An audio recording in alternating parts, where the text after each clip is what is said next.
एका लग्नाची तयारी सुरू होती. घर सजलेलं होतं. सगळीकडे आनंदी आनंद होता. पै पाहुण्यांची ये-जा सुरू होती आणि जो तरुण नवरदेव आहे, तो मात्र गायब झालेला होता. 3 दिवस लग्नाला फक्त उरले होते. नवरा गायब होता आणि त्यानंतर जे समोर आलं त्यामुळे सगळं झारखंड हादरून गेलेलं होतं. ही केवळ एका खुनाची गोष्ट नाही, तर ही गोष्ट आहे अशा नात्यांची, जिथं रक्ताच्या नात्यालाही काळिमा फासला गेला होता. तर आजच्या आपल्या डी-एस-डी मराठीमध्ये आपण पाहणार आहोत ही कथा एका गृहलक्ष्मीची, जी घरामध्ये येण्या अगोदरच तिने त्या घराला पूर्णपणे बरबाद केलेलं होतं. तर ही जी घटना आहे ती झारखंड या भागामध्ये घडलेली आहे. भिकोडी हे नावाचं एक ठिकाण आहे. तर त्या भागामध्ये राहणारा सुभाष सुकर हाजरा नावाचा एक व्यक्ती आहे. तर ते 5 जुलै 2026 या दिवशी जमुआ पोलीस ठाण्यामध्ये जातात आणि त्या ठिकाणी ते पोलिसांना तक्रार करतात की त्यांचा 21 वर्षाचा मुलगा नीरज हाजरा हा जमुआ चौकातून अचानकपणे गायब झालेला आहे किंवा त्या परिसरातून गायब झालाय. अशा पद्धतीची माहिती त्यांनी पोलिसांना दिलेली आहे. त्यानंतर मग पोलिसांनी FIR क्रमांक 20/2026 हा नोंदवून घेतलाय आणि त्या तरुणाचा शोध सुरू झालेला आहे. त्याचा शोध चाललेला होता आणि त्यावेळेस घरचे लोक जे आहेत त्यांनी अपहरणाची भीती व्यक्त केली आणि तसा अर्ज त्यांनी दाखल केला होता आणि त्याच आधारावरती 8 जुलै 2026 या दिवशी जमुआ पोलीस ठाण्यामध्ये गुन्हा क्रमांक 201/2026 असं नोंदवण्यात आलेलं होतं. हे नोंद झालेली होती आणि आता FIR नोंदवून तपासाला सुरुवात झाली होती. अत्यंत गंभीर असं हे प्रकरण होतं आणि त्यामुळे विशेष छापा पथक तयार करण्यात आलेलं होतं. त्याचबरोबर काही वैज्ञानिक आणि काही तांत्रिक पुराव्यांचा सुद्धा आधार या ठिकाणी घेतला जात होता आणि पोलिसांना अशी माहिती मिळाली की बिहार आणि झारखंड याच्यामध्ये म्हणजे पोलीस स्टेशन आहे बिचकोडवा. तर त्या पोलीस स्टेशनच्या अंतर्गत हद्दीमध्ये बेला नावाचे जंगल आहे. तर त्या जंगलामध्ये एक अज्ञात मृतदेह पडलेला आहे. मग पोलीस त्या ठिकाणी पोहोचले आणि इकडे नीरज हा गायब झालेला होता आणि त्यामुळे मग पोलिसांनी त्याचं वर्णन आणि जो मृतदेह होता त्याचं वर्णन पाहिलं तर ते दोघंही तंतोतंत जुळत होते. म्हणजे हा नीरज हाजरा होता जो गायब झाला होता. ओळख पटली होती आणि नवरदेवाचा लग्नाच्या अगोदरच खून झाला होता, हत्या झालेली होती. त्याच्यानंतर मग पोलिसांनी याला कोणी फोन केला, हा इथं कसा आला, त्यानंतर याच्याबरोबर ती कोण होतं, त्यांचं लोकेशन काय होतं, ह्याचा मोबाईल नंबर, त्याला कोणाचा फोन आला ते वगैरे वगैरे अशा तांत्रिक बाबी पोलिसांनी तपासल्या आणि त्यानंतर ते एका व्यक्तीपर्यंत पोहोचले, तिच्या माध्यमातून दुसऱ्या व्यक्तीपर्यंत पोहोचले आणि या संपूर्ण हत्याकांडाचा उलगडा त्यांनी केलेला होता. आता याच्यामध्ये अटक केलेली आरोपी होती उर्मिला कुमारी. आता ही उर्मिला कुमारी म्हणजे आश्चर्याचा धक्का बघा, जिच्याबरोबर ती लग्न होणार होतं ती याच्यामध्ये मुख्य आरोपी होती, खुनी होती आणि तिच्याबरोबर तिचा दाजी होता सुभाष पासवान.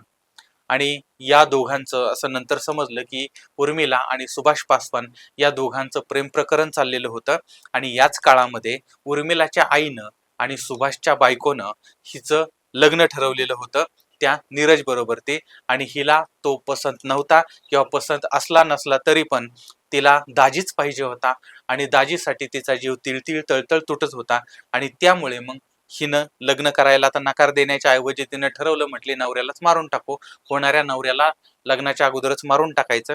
आणि त्यामुळे उर्मिला आणि सुभाष यांनी बाकीचे जे साथीदार होते त्यांच्या मदतीनं नीरजच्या हत्येचा कट त्यांनी रचला होता. आणि नीरज जो आहे तो राजस्थानमध्ये कामाला होता, नोकरीला होता आणि तो राजस्थानवरून इकडं गावाकडे आला होता आणि गावाकडे आल्यानंतर आपल्या पत्नीला भेटण्याच्या बहाण्यानं हिनं त्याला फोन केला किंवा कोणाच्या तरी माध्यमातून त्याला स्वतःकडे बोलवलं. 4 जुलैला तो घरी परतल्यानंतर म्हणजे राजस्थानवरून घरी आल्यानंतर मग त्या नीरजनं वडिलांना सांगितलं होतं की तो मुलीच्या मेहुण्याला भेटायला जातोय.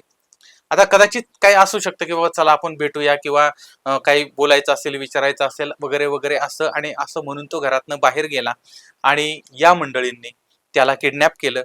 त्यानंतर बिहारमधल्या जमुई जिल्ह्यातलं बेला जंगल आहे, तर त्या बेला जंगलामध्ये नेलं. त्या ठिकाणी त्याच्यावर चाकूनं वार केले आणि त्याची हत्या केली. पुरावा नष्ट करण्यासाठी त्याची बॉडी जी आहे ती जंगलामध्ये फेकून दिली, जेणेकरून येणारे जाणारे जंगली श्वापदं जी आहेत ती त्याला खाऊन टाकतील आणि विषय या ठिकाणी मिटून जाईल, संपून जाईल. आता या ठिकाणी पोलिसांनी सुभाष पासवान आणि त्याची प्रेयसी म्हणजेच याची होणारी पत्नी उर्मिला कुमारी अरुण हाजरा यांना ताब्यात घेतलेलं होतं. एवढंच नाही तर त्यांच्याबरोबर ते त्यांची होंडा स्कूटर, त्यानंतर त्यांनी वापरलेले 2 चाकू हे सुद्धा ताब्यात घेतलेलं आहे. आणि अजून इतर व्यक्ती जे आहेत त्यांचाही तपास चाललाय. ह्या दोघांना तर पकडलं, पण अजून यांच्याबरोबर ते कोण सामील होतं का, तर त्यांचाही शोध सुरू आहे. पण या सगळ्या प्रकरणामुळे त्या नीरजचे आई वडील मात्र एकटे पडलेत, कारण त्यांचा एकुलता एक मुलगा होता.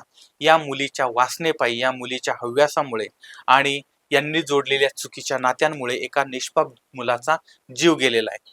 आणि यामुळे त्या परिसरामध्ये, त्या गिरिडीहमध्ये प्रचंड संतापाची लाट उसळलेली होती. 5 जुलैला पोलीस ठाण्यामध्ये यांनी तक्रार दाखल केली होती. आणि तिथं जे लेखक वगैरे किंवा लिपिक वगैरे जे आहेत लिहिणारे, तर त्या मंडळींनी सांगितलं होतं की नीरज 8 जुलैपर्यंत घरी येईल. आणि ह्याचे आई वडील जे आहेत त्यांनी जी तक्रार केली होती, तर त्यांनी त्याला फोन लावला, त्या लिपिकाला फोन लावला की आमचा मुलगा घरी आला नाही वगैरे वगैरे. तर त्यावेळेस त्या पोलिसांनी यांना उत्तर दिलं होतं की आमच्याकडे काही जादूची कांडी नाहीये. आणि त्यानंतर कुटुंबियांनी त्या ठिकाणच्या जे प्रभारी आहेत किंवा बाकीचे जे मंडळी आहेत त्यांच्यावरती निष्काळजीपणाचा आरोप पण केलेला होता. आणि त्यांचं असं म्हणणं होतं की जर आम्ही तक्रार दिल्या दिल्या जर त्याच्यावरती लक्ष दिलं असतं, तर कदाचित त्यांचा मुलगा आज जिवंत असता आणि अशी घटना घडली नसते. पण जे झालं ते तर काही कोणी बदलू शकत नाही. पण जे आरोपी आहेत त्यांना मात्र कठोरातील कठोर शिक्षा व्हावी, आणि जेणेकरून परत असं कोणी करण्याची हिंमत करू नये अशा पद्धतीची शिक्षा झाली पाहिजे. पण या सगळ्यातनं आपल्याला धडा काय मिळतो? आता खरं तर पुण्यामधलं प्रकरण तर आपल्याला सगळ्यांना माहिती आहे. सेम अशाच पद्धतीचं प्रकरण हे सुद्धा घडलेलं आहे. पण नात्यांमध्ये पारदर्शकता जर असेल तरच ते नाते टिकतात. पण जिथं वासना आणि स्वार्थ येतो, तिथं रक्ताची नाती सुद्धा रक्तानं माखली जातात. आणि त्यामुळे विश्वास कोणावरही ठेवताना एकदा नाही हजारदा विचार करा, आणि डोळे झाकून कोणावर विश्वास ठेवू नका. आणि परत एकदा सांगतो, लग्नाच्या अगोदर सगळी माहिती काढून चौकशी करूनच लग्नाला उभं राहा. आतापर्यंत जे काही लग्न झाली असतील ती झाली. इथून पुढे होणारे लग्न सगळी माहिती काढल्याशिवाय करायची नाहीत म्हणजे नाहीत.